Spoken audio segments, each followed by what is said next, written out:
மகா சந்நிதானம் அவர்களுடைய காலத்தில்தான் பாத யாத்திரை என்பதை அவர்கள் முதலாவதாக செய்து நடத்தினார்கள்.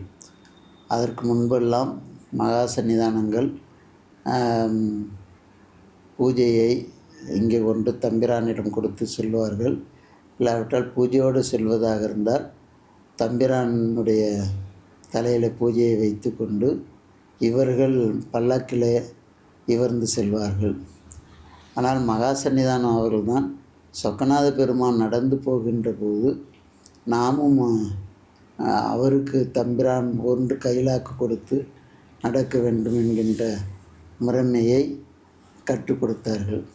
அவர்கள் காலத்தில் தம்பிரான் தலையில் பூஜையை வைத்து கொண்டு இவர்கள் கைலாக்கு கொடுத்து சொக்கநாதரை அழைத்து செல்வார்கள். அந்த ஒரு முறைமையும் அதிகமாக பாத யாத்திரையை மேற்கொண்டார்கள். அப்போது கூட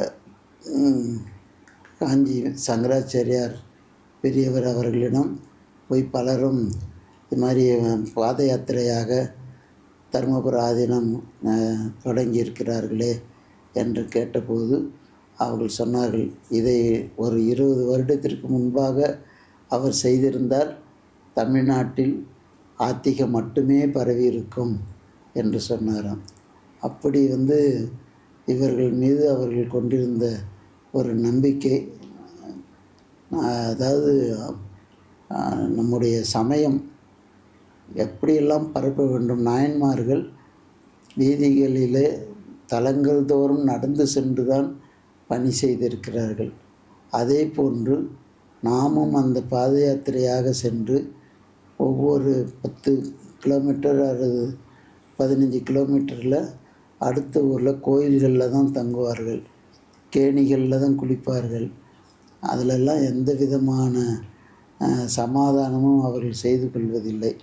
அப்படி ஒரு கடுமையான கட்டுப்பாடுகள் வைத்தும் கூட அந்த நெறியிலிருந்து ஒவ்வொரு மறைந்து போன பழக்கங்களை எல்லாம் புதுப்பித்து காட்டிய வகையில் அவர்களாகத்தான் இருந்தார்கள்.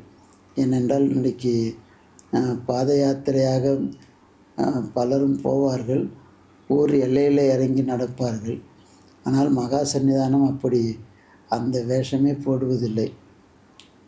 புறப்பட்டால் திரும்பி தருமபுரம் வருகின்ற வரைக்கும் காரில் ஏறுவதில்லை என்கின்ற சங்கல்பத்திலே தான் அவர்களுடைய பணியை ஆற்றியிருந்தார்கள். அப்படி தான் அவர்களுடைய பாத யாத்திரை நடந்து கொண்டிருந்தது.